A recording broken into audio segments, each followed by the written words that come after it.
حرفيا الموبايل أطول.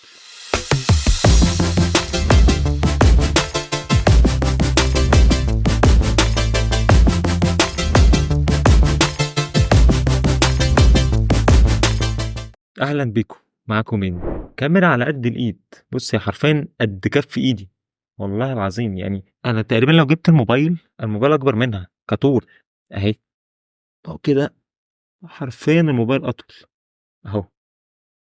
كاميرا ميرورلس لسه جايالي من كام يوم.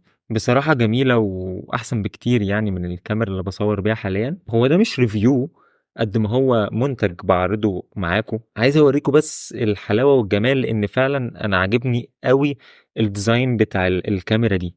الكاميرا دي سهلة وبسيطة كده وخفيفة، وتحطها في جيبك حرفيا وانت ماشي. يعني اول حاجه هتخطف عينك في الكاميرا عموما البوينت فيو. طبيعي ان احنا متعودين عليه، هو بيبقى في النص بس هو محطوط في اليمين. معرفش في ممكن ناس تتعود عليه ولا لا، بس هو يعني صغير، حاسس ان هو صغير قوي ومرمي يمين. مش عارف احساسه ممكن يكون عامل ازاي مع التجربه، لسه مجربتهاش بصراحه. كمان البوينت فيو فيه سنسور على اليمين كده جنبه. السنسور ده لما بتيجي تحط ايدك قدامه او تحط وشك، هو حرفيا بيقفل لك الشاشه بتاعت الكاميرا، عشان يعني نوع توفير الطاقه شويه او حاجه زي كده. بس واجهتني مشكله مع السنسور ده، ان انا لما باجي ادوس زرار المنيو اللي طبعا مكانه مختلف برضو عن الطبيعي اللي احنا متعودين عليه في كل الكاميرات.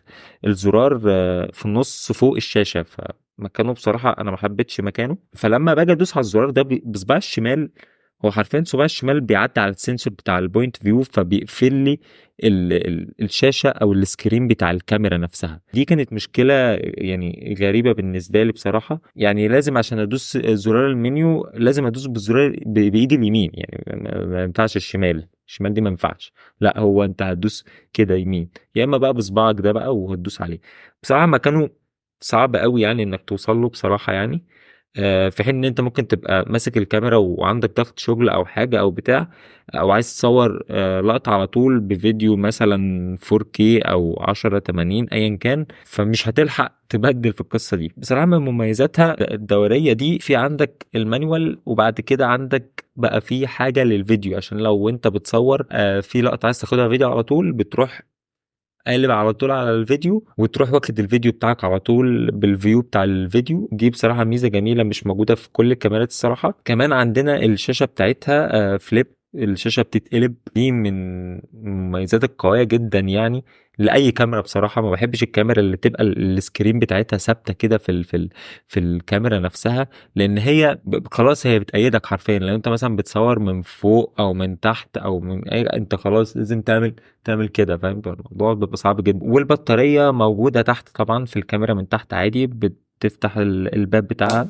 هو بتكة يعني، هو مش لو رديته كده مش هيقفل، فاهم؟ لا هو لازم ترجعه كده وتشد عليه زي لوك كده، معمول له لوك. والبطارية طبعا بتاعته بتخرج عادي طبيعي، ما فيهاش اي مشكلة زيها زي اي كاميرا يعني. كمان عندنا الناحية الشمال بتاع الكاميرا هنلاقي زرار او باب كبير قوي كده. ده الباب ده لو فتحته هتلاقيه باب للكارت الميموري بتاع الكاميرا. كمان برضو الباب بيرد كده بيفتح على طول لوحده، وبرضو ليه لوك بنفس طريقة الباب بتاع البطارية. كمان لو نزلت تحت هتلاقي السوكيتات بتاعت الكاميرا، كل سوكيتات الكاميرا HDMI ميني والسوكيت ال AUX والتايب سي. كمان في فوق برضو، فوق خالص سوكيت للصوت. يعني نروح بقى لشكلها قدام، وهتلاقي اللوجو بتاع سوني على الشمال و A7C بتاع سوني على اليمين. تفتح نشوف السنسور، القنبلة بتاعت الكاميرا دي. السنسور ده فول فريم، سنسور حجمه اكبر. معروف السنسور الفول فريم بيدخل اضاءة اكتر للكاميرا، يعني الضوء اللي جاي من بره بيخش للكاميرا، فالحجم السنسور بيبقى كبير، فمع الاضاءة الليلية بيبقى الموضوع احسن بكتير يعني من ان انت تصور بسنسور كروب فريم. يعني بيبقى حجمه نص حجم ده اصغر. الكاميرا اللي أنا بصور بيها دلوقتي هي كاميرا كروب فريم للاسف، يعني دي اول كاميرا تبقى معايا فول فريم ميرورلس يعني.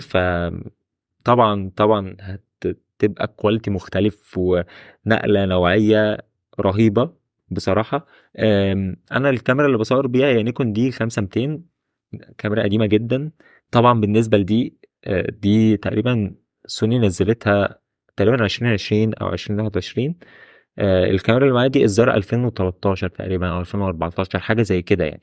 فطبعًا في فرق كبير، وفي فرق في الحجم، وفي فرق في الوزن، وفي فرق في الquality الصورة، وفي فرق كمان. خُد بس الكبيرة، الكاميرا دي في الفيديوهات بتصوّر 4K على 30 فريم، وبتصوّر 1080 على حوالي 120 فريم، فطبعًا بتدّي smooth حلو أوي وأنت بتصوّر في ال1080 يعني slow motion وكده. كمان الكاميرا من جوّه فيها وضع اسمه steady shot. وضع الsteady shot ده إيه؟ وضع بيخلّيك تصوّر من غير هَزّة. لو أنت بتصوّر بإيدك مثلًا وداخل على المنتج كده أو حاجة، إيدك لو بتتهز هو بيثبّت الصورة يعني. كمان الكاميرا دي من جوّه فيها WiFi وفيها Bluetooth. هو أنا بس عندي حتّة كده اللي هو حاسس إن الماسكة بتاعة الكاميرا صغيّرة، من كتر ما الكاميرا صغيّرة وأنا كَف إيدي كبير، مش عارف. حاسس إن أنا مش مرتاح، مش اللي هو 100% مش يعني هي الكاميرا already خفيفة، الكاميرا وزنها خفيف جدًا يعني، فهي أنت مش هتقابل أزمة أوي، بس مش مرتاح، فاهم؟ دي، فاهم؟ لكن أنت لو جيت صوّرت بيها أو عملت بيها أي حاجة زي الفل أوي، أوي، أوي يعني.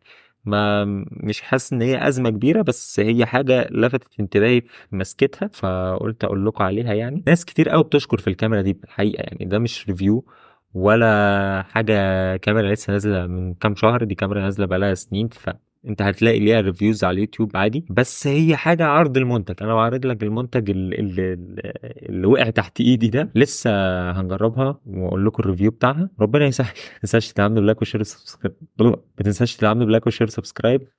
الجمال بتاعك يا صديقي. سلام.